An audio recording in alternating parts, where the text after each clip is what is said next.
오늘 함께 나눌 말씀의 제목은 성령으로 사는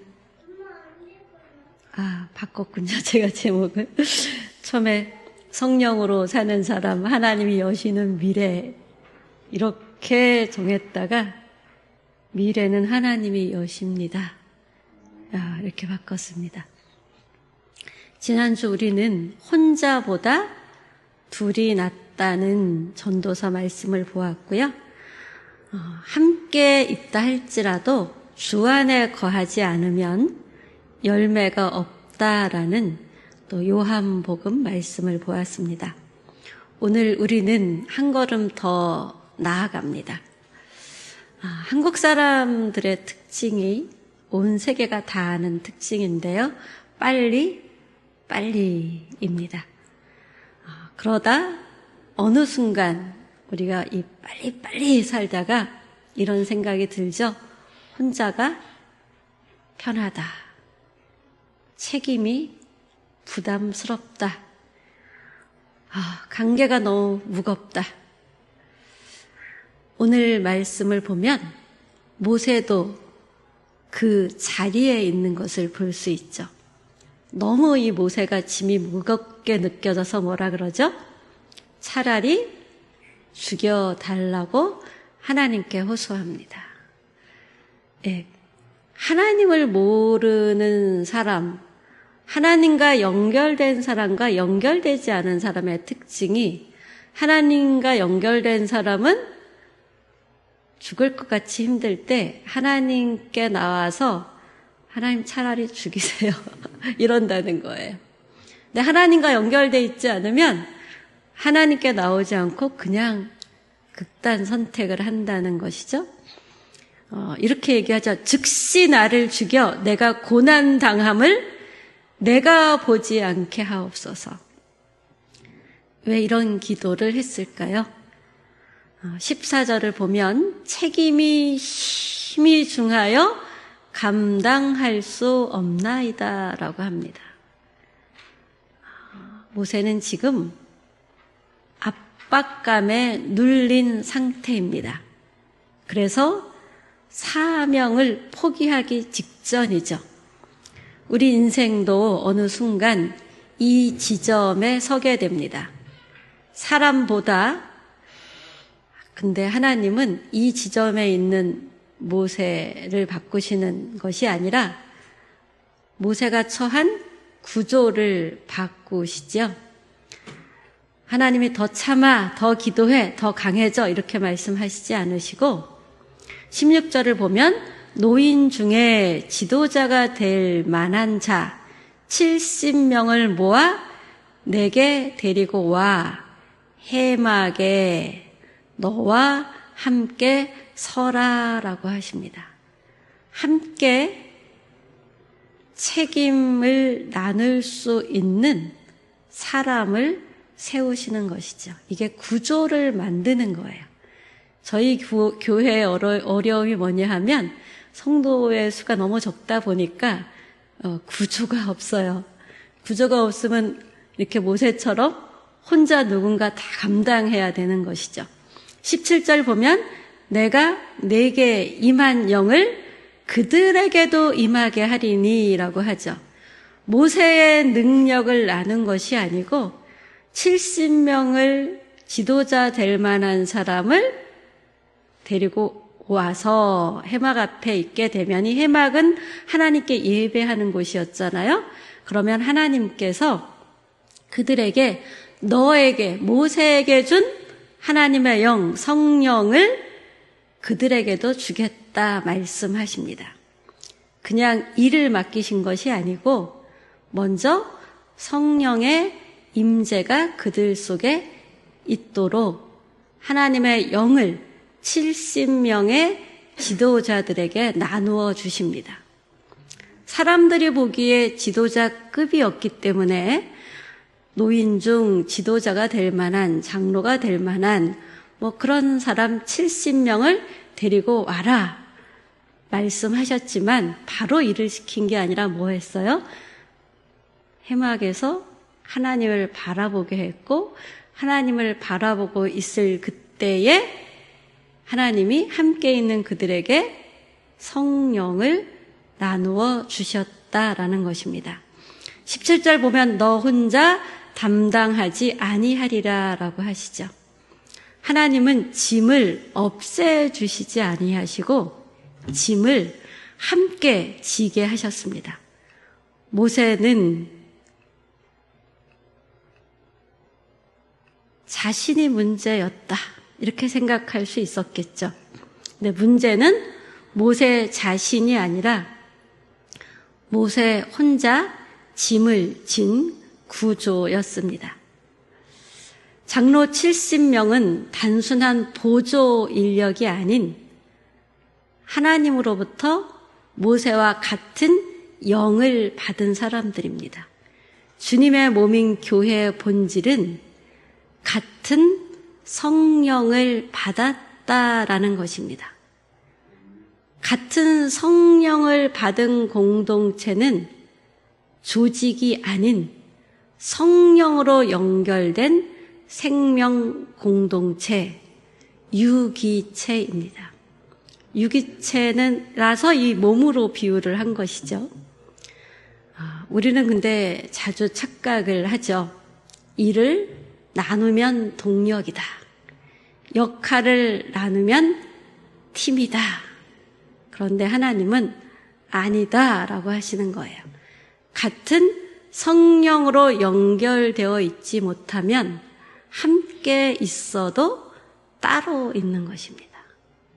반대로 성령으로 연결되면 멀리 있어도 함께 있는 것입니다.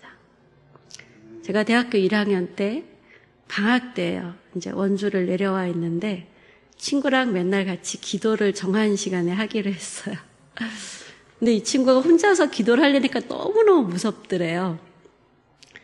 그래도 그냥 이렇게 기도하기로 약속했으니까 기도의 자리에 앉았는데 갑자기 이렇게 영으로 제가 보여지더라는 거예요. 기도하는. 그게 뭐예요? 성령으로 지금 연결되어 있어. 너 혼자 있는 거 아니야. 함께 기도하는 거야. 하나님이 두려워하는 그에게 그렇게 그 모습을 비춰주면서 두려움이 사라지게 해주신 것이죠. 오늘 사도행전을 보면 성령이 임할 때 공동체가 살아나는 것을 볼 수 있는데요. 초대교회도 이 모세처럼 압박 속에 있게 됩니다. 그래서 29절 말씀을 보면 위협함을 굽어보시고 담대하게 말씀을 전하게 하소서 이렇게 함께 기도하는 것을 볼 수 있죠. 하나님 위협하지 않는 환경이 되게 해주세요. 이렇게 기도하지 않았어요. 담대히 말씀을 전하게 하소서. 31절을 보면 빌기를 다하매 모인 곳이 진동하더니 라고 합니다. 우리가 다 성령이 충만하여 그 다음 어떻게 되죠? 담대히 말씀을 전하니라. 그래서 빌기를 다 했다라는 것은 박해를 받게 되면서 공동체가 모여서 한 마음으로 기도가 충분히 이루어졌다가 빌기를 다 하매요. 마치 물이 차오르듯 간절히 기도가 차올랐다.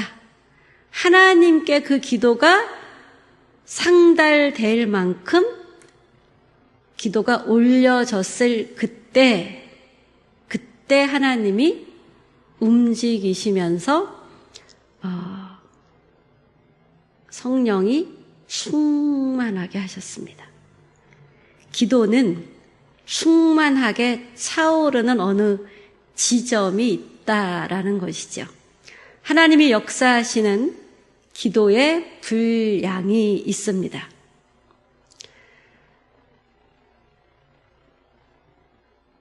그들은 담대해졌지요.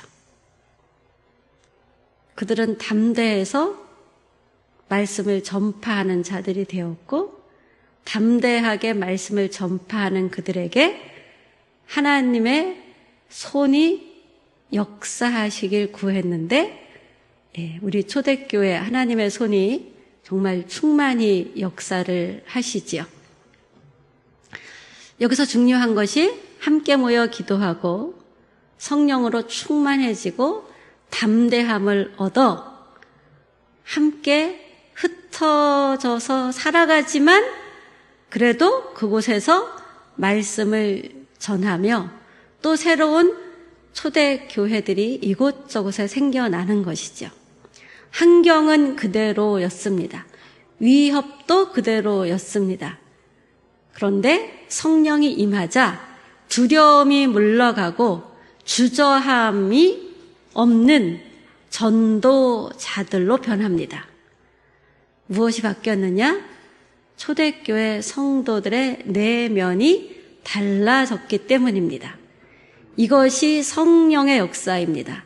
성령을 받은 사람들이 여러 지역으로 흩어졌지만 무너지지 않았고 흩어져 간 곳에서 하나님이 계속해서 전파되었습니다. 성령 충만을 받았기 때문입니다. 주님의 몸된 교회는 사람을 묶어두지 않습니다. 어디서든 성령 안에서 살아내도록 임재 안에 있게 합니다. 조직체가 아닌 유기체이기 때문에 그렇습니다. 초대교회 때 하나님의 능력이 많이 나타난 것은 초대교회 성도들의 계획과 전략 때문이 아니라 위협 속에서 그들이 먼저 하나님을 바라보았고 한마음으로 간절히 기도가 차오를 때까지 기도했고 그 기도가 차올랐을 때 성령을 하나님이 주셨기 때문입니다. 성령이 충만히 임하자 그들은 비전이 열리고 하나님의 마음과 눈을 갖고 어디를 가든 말씀을 전합니다. 여러 선교 현장에서 공통적으로 보고되는 것들이 있지요. 복음을 막으려는 영적 시도들이 있지만 기도와 성령의 역사 가운데 오히려 그 시도가 무너지고 복음이 더 강하게 전파된다라는 보고들이 있습니다. 성령은 길을 먼저 바꾸지 않고 그 길을 갈 사람을 먼저 바꾸십니다. 한 사람의 평범한 직원 이야기입니다. 서울에 있는 어떤 큰 기업인데요. 그에게는 포기하지 않는 기준이 하나 있었습니다. 반드시 주일은 하나님께 드린다라는 기준이었습니다. 근데 문제는 그가 취업한 회사는 주일날 출근해야 되는 부서도 많았다라는 거예요. 근데 이 사람의 기준이 뭐예요? 주일은 반드시 하나님께 드린다. 그 회사는 주일 근무가 잦았고 그는 주일 근무를 하지 않았고 그 이후로 이 부서 저 부서로 계속 밀려 다니는 신세가 됩니다. 사람들은 혀를 차며 아이고 저렇게 해서 뭐가 되겠나, 참 현실을 몰라도 너무 모른다. 그런데 그는 그 회사를 계속 다니면서 오랜 시간이 흘렀습니다. 그런데 어느 날 그 회사에 경영진에 문제가 생깁니다. 그래서 모든 부서를 이해하고 전체를 조율할 수 있는 사람이 필요해졌습니다. 그때 선택된 사람이 바로 그 직원입니다. 그는 사람들의 비난을 오랜 세월 받기도 했지만 매주 성령 안에서 반복적인 작은 순종을 했습니다. 주의를 지키겠다는 선택, 그 작은 순종이 꿈도 꾸지 않은 총책임자라는 삶을 열리게 했습니다. 하나님이 그의 미래를 여신 것이죠. 성령으로 사는 사람의 현재는 작아 보여도 하나님이 그 미래를 여십니다. 우리 현수막에 뭐라고 돼 있죠? 뒤에 보면 모일 때 시작된다. 예, 모여서 뭐 할 때? 성령 충만을 기도. 그래서 두 번째 현수막이 뭐예요? 기도잖아요. 예, 모일 때 함께 기도하고 그렇게 기도해서 성령 충만을 받으면 그 다음 뭐가 이루어지죠? 세 번째 현수막, 작은 순종을 할 수 있게 되고 이 작은 순종들이 성령 안에서 쌓여갈 때 하나님이 보시기에 가장 적절한, 문제는 이거예요. 내가 보기에 적절한 타이밍이 아니라는 거. 하나님이 보시기에 가장 적절한 타이밍에 하나님이 큰 통치로 임하신다는 것입니다. 성령은 상황을 바꾸기보다 우리 내면을 바꾸십니다. 그 결과로 나의 욕망이나 야망이 아닌 나도 모르는 길, 세상이 알 수 없는 길이 열리고 있습니다. 아멘. 하나님이 반드시 이루실 길로 성령은 우리를 인도해 가십니다. 그래서 내가 성령과 동행하느냐, 성령을 거역하느냐, 이게 중요한 것입니다. 우리는 혼란한 상황, 예상 못한 오늘을 늘 맞이하지요. 그래서 우리는 사람에게도 묻고 기도도 하고 또 때로는 나를 옹호해 줄, 나를 응원해 줄 사람을 찾기도 합니다. 제가 저쪽에서 건축할 때 옆집 아저씨가 여러 사람한테 조언을 구해요. 근데 항상 결론은 최악의 조언자의 얘기를 듣고 일을 하시는 거예요.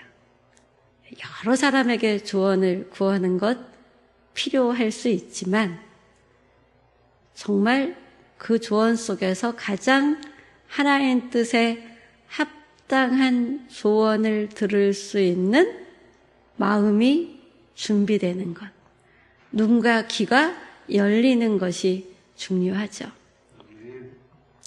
우리는 하나님 어디로 가야 해요? 무엇을 해야 해요? 묻지만 그 물음에 대한 대답을 하나님으로부터 듣지 않을 때도 꽤 있지 않습니까? 그래서 하나님은 우리에게 먼저 물으십니다. 너는 지금 무엇으로 채워져 있느냐? 성령 없이 내리는 결정은 방향을 잃게 합니다. 성령 안에서 드러나는 길은 육에 매일수록 순종하기 어렵습니다. 그러나 성령으로 충만할수록 순종이 되어져 갑니다. 그래서 하나님은 우리에게 길을 먼저 주시지 않고 성령을 먼저 주시길 원하십니다. 모세에게도 사람을 먼저 붙이신 것이 아니고 사람들에게 성령을 나누어 주셨습니다. 초대교회에도 전략을 먼저 주신 것이 아니라 성령으로 채우셨습니다. 성령으로 사는 사람의 끝은 미래가 하나님이 보시기에 완성이 됩니다. 우리는 자꾸 묻죠.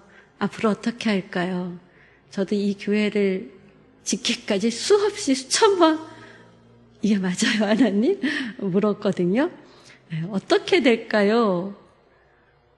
맞아요, 그게? 이렇게 우리는 묻는데 성경은 너는 지금 어디로 가고 있니? 곧 길이 아니라 성령과 함께 가고 있니를 묻습니다. 성령으로 사는 사람은 미래를 계산하지 않습니다. 하나님이 완성하실 방향 안에 들어간 사람이 성령으로 사는 사람입니다. 잠언 16장 9절을 보면 사람이 자기 길을 계획할지라도 그 걸음을 인도하시는 분은 여호와다라고 하죠. 길을 계획하지 말라 이런 뜻이 아니에요. 결정권은 하나님께 있다는 선언. 그럼 우리가 어떻게 지내야 돼요? 하나님께 친하게 지내야 되는 거죠. 하나님과 친해질 때 하나님이 결정하는 그 길을 내가 갈 수 있는 거예요.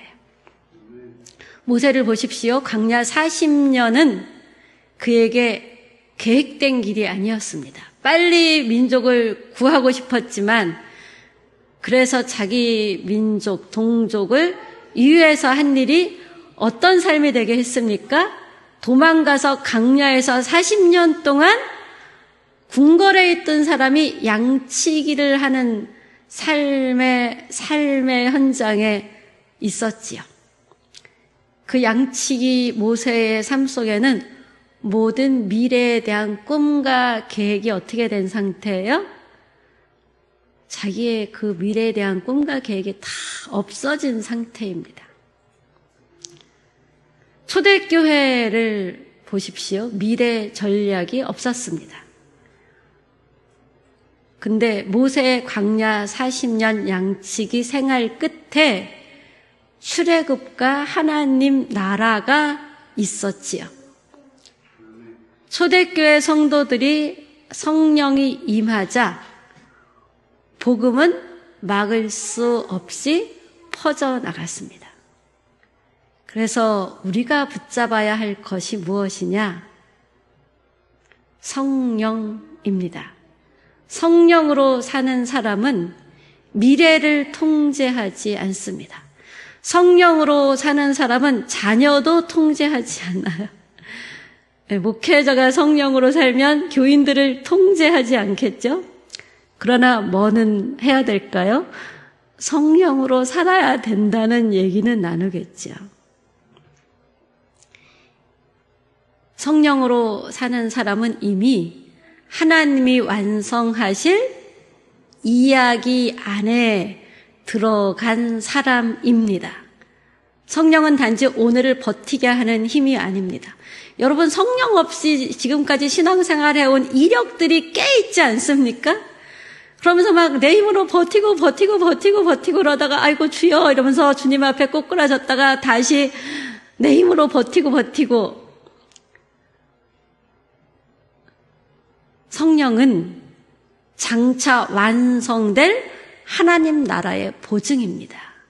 그래서 오늘 이 순간을 늘 성령과 동행하며 사는 삶, 성령 안에서 하나님이 주시는 말씀에 따라 작은 순종이 쌓여져 가는 삶, 그 삶 속에 하나님은 큰 통치로 임하십니다.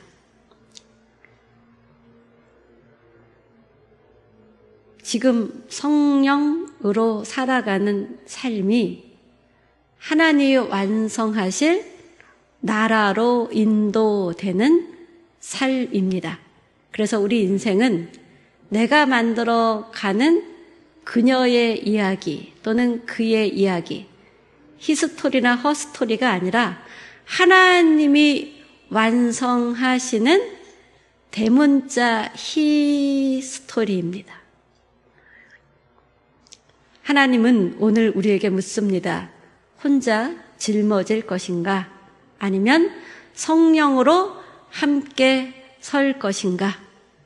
두려움 속에 머물 것인가? 아니면 성령 안에 담대해질 것인가? 우리는 길을 찾는 사람들이 아니라 성령 안에서 이미 길 위에 서 있도록 부름받은 사람들입니다. 성령으로 돌아가십시오. 성령 충만을 구하십시오. 성령으로 사는 사람의 미래는 내가 만드는 것이 아니라 이미 하나님이 시작하셨고 반드시 하나님이 이루실 것입니다. 길은 나중에 열리는 것이 아니라 지금 성령으로 살 때 지금 이미 열리고 있습니다. 성령을 따라 사는 미래는 하나님이 이루어 가고 계신 현실입니다. 성령으로 사는 사람의 끝은 불확실한 미래가 아니라 하나님의 완성입니다. 하나님께 순종하며 하나님께 맡기는 저와 여러분이 되시길 예수 이름으로 축복합니다.